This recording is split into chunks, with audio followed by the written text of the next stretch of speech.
Hi everyone, ತುಂಬಾ simple and easy ಮೆಥಡಲ್ಲಿ ಈರುಳ್ಳಿ ಸೊಪ್ಪು ಸಾರು ರೆಸಿಪಿ ಯಾವ ರೀತಿ ಪ್ರಿಪೇರ್ ಮಾಡ್ಕೋಬೇಕು ಅನ್ನೋದನ್ನು ನಿಮ್ಮ ಜೊತೆ ಶೇರ್ ಮಾಡ್ತಾ ಇದ್ದೀನಿ. Welcome to Dhanya channel. ಇದಕ್ಕೋಸ್ಕರ ನಾನು ಫಸ್ಟ್ ಒಂದು ಕುಕ್ಕರ್ನ ತೊಗೊಂಡಿದ್ದೀನಿ.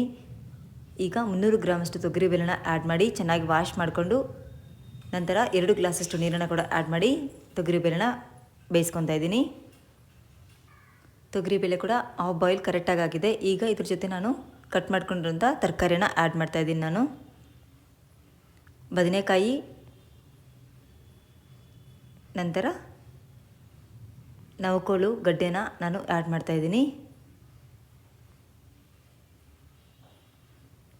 ನೀವು ಇದ್ರ ಜೊತೆ ಬೇಕಾದರೆ ನೀವು ಆಲೂಗಡ್ಡೆ, ಕ್ಯಾರೆಟು, ಬೀನ್ಸು ಯಾವ ತರಕಾರಿ ಬೇಕಾದರೂ ನಾವು ಇದ್ರ ಜೊತೆ ಆ್ಯಡ್ ಮಾಡ್ಕೋಬೋದು.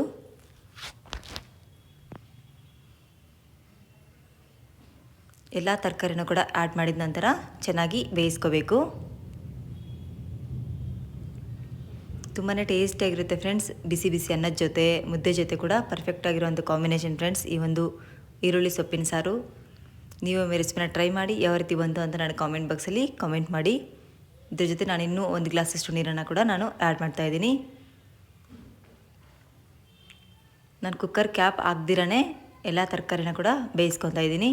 ನಂತರ ಸ್ಟವ್ ಆನ್ ಮಾಡಿ ಪಾತ್ರೆ ಇಟ್ಟು ಆಯಿಲ್, ಸಾಸಿವೆ, ಜೀರಿಗೆ, ಕರಿಬೇವು, ಕಟ್ ಮಾಡ್ಕೊಳ್ಳೋಂಥ ಒಂದು ಈರುಳ್ಳಿನ ಕೂಡ ಆ್ಯಡ್ ಮಾಡಿ ಆಯಿಲಲ್ಲಿ ಚೆನ್ನಾಗಿ ಫ್ರೈ ಮಾಡ್ಕೊತಾ ಇದ್ದೀನಿ. ನಂತರ ವಾಶ್ ಮಾಡಿ ಕಟ್ ಮಾಡ್ಕೊಂಡಿರೋವಂಥ ಈರುಳ್ಳಿ ಸೊಪ್ಪನ್ನು ಕೂಡ ನಾನು ಈ ಒಗ್ಗರಣೆ ಜೊತೆ ಆ್ಯಡ್ ಮಾಡ್ತಾಯಿದ್ದೀನಿ. ಕಟ್ ಮಾಡ್ಕೊಳ್ಳೋಂಥ ಒಂದು ಟೊಮೆಟೊನ ಕೂಡ ನಾನು ಒಗ್ಗರಣೆ ಜೊತೆ ಆ್ಯಡ್ ಮಾಡ್ಕೊಂಡಿದ್ದೀನಿ. ಈಗ ವಾಶ್ ಮಾಡಿಕೊಂಡು ಎಲ್ಲ ಈರುಳ್ಳಿ ಸೊಪ್ಪನ್ನ ಕೂಡ ಆ್ಯಡ್ ಮಾಡ್ತಾಯಿದ್ದೀನಿ.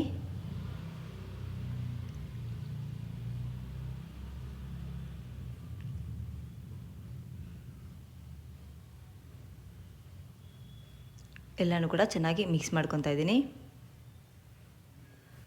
ಮಸಾಲಾನ ರೆಡಿ ಮಾಡ್ಕೊಳ್ಳೋದಕ್ಕೆ ಒಂದು ಮಿಕ್ಸಿ ಜಾರ್ನ ತಗೊಂಡು ಹಸಿ ಕೊಬ್ಬರಿನ 1 ಬೌಲಷ್ಟು ತೊಗೊಂಡಿದ್ದೀನಿ. ಅರಿಶಿನ ಪುಡಿ, ಬೆಳ್ಳುಳ್ಳಿನ ಕೂಡ ತೊಗೊಂಡಿದ್ದೀನಿ. 1.5 ಟೇಬಲ್ ಸ್ಪೂನಷ್ಟು ಖಾರದ ಪುಡಿನ ಆ್ಯಡ್ ಮಾಡ್ಕೊಂಡಿದ್ದೀನಿ. ನಂತರ ಸಾಂಬಾರ್ ಪೌಡರ್ 1 ಟೇಬಲ್ ಸ್ಪೂನಷ್ಟು ಆ್ಯಡ್ ಮಾಡ್ತಾಯಿದ್ದೀನಿ. ಈಗ ಇದನ್ನೆಲ್ಲನೂ ಕೂಡ ಚೆನ್ನಾಗಿ ರುಬ್ಕೊತಾ ಇದ್ದೀನಿ. ಕೊತ್ತಂಬರಿ ಸೊಪ್ಪನ್ನ ಕೂಡ ಇದ್ರ ಜೊತೆ ಆ್ಯಡ್ ಮಾಡಿ ಸ್ವಲ್ಪ ನೀರನ್ನು ಕೂಡ ಸೇರಿಸ್ಕೊಂಡು ರುಬ್ಕೊಂಡು ರೆಡಿ ಮಾಡಿ ಇಟ್ಕೊಂಡಿದ್ದೀನಿ. ಈಗ ಈರುಳ್ಳಿ ಸೊಪ್ಪು ಜೊತೆ ರುಚಿಗೆ ತಕ್ಕಷ್ಟು ಉಪ್ಪನ್ನು ಕೂಡ ನಾನು ಆ್ಯಡ್ ಮಾಡ್ತಾಯಿದ್ದೀನಿ. ನಂತರ ರೆಡಿ ಮಾಡ್ಕೊಂಡಿರೋಂಥ ಎಲ್ಲ ಮಸಾಲೆನ ಕೂಡ ಆ್ಯಡ್ ಮಾಡ್ಕೊತಾ ಇದ್ದೀನಿ. ನೀರನ್ನು ಕೂಡ ನಾನು 1 ಗ್ಲಾಸಷ್ಟು ತಗೊಂಡಿದ್ದೀನಿ. ನಂತರ ಅರ್ಧ ನಿಂಬೆಹಣ್ಣಷ್ಟು ಹುಣಸೆ ಹಣ್ಣನ್ನು ಕೂಡ ನೀರಲ್ಲಿ ನೆನೆಸಿಟ್ಟಿದ್ದೀನಿ. ನಂತರ ನಾವು ಆಲ್ರೆಡಿ ಬೇಯಿಸ್ಕೊಂಡಿರೋಂಥ ತೊಗರಿಬೇಳೆ ತರಕಾರಿನ ಕೂಡ ಈ ಒಗ್ಗರಣೆ ಜೊತೆ ಆ್ಯಡ್ ಮಾಡಿಕೊಂಡು ಎಲ್ಲನೂ ಕೂಡ ಚೆನ್ನಾಗಿ ಬೇಯಿಸ್ಕೊತಾ ಇದ್ದೀನಿ. ಈಗ ಹುಣಸೆ ಹಣ್ಣನ್ನು ನೆನೆಸಿಟ್ಟಿದ್ದೀವಲ್ಲ ಆ ಒಂದು ರಸನ ಕೂಡ ಇದ್ರ ಜೊತೆ ನಾನು ಆ್ಯಡ್ ಮಾಡಿದ್ದೀನಿ. ಎಲ್ಲನೂ ಕೂಡ ಪರ್ಫೆಕ್ಟಾಗಿ ಮಿಕ್ಸ್ ಮಾಡಿಕೊಂಡು ಒಂದು 20 ನಿಮಿಷ ಚೆನ್ನಾಗಿ ಬೇಯಿಸ್ಕೊಂಡು ನಂತರ ಸ್ಟವ್ನ ಆಫ್ ಮಾಡಿ ಸರ್ವ್ ಮಾಡಿಕೊಂಡ್ರೆ ಸೂಪರ್ ಆ್ಯಂಡ್ ಟೇಸ್ಟಿಯಾಗಿರೋಂಥ ಈರುಳ್ಳಿ ಸೊಪ್ಪು ಸಾರು ರೆಸಿಪಿ ರೆಡಿ ಆಗುತ್ತೆ friends. Thank you so much for your watching. Bye friends.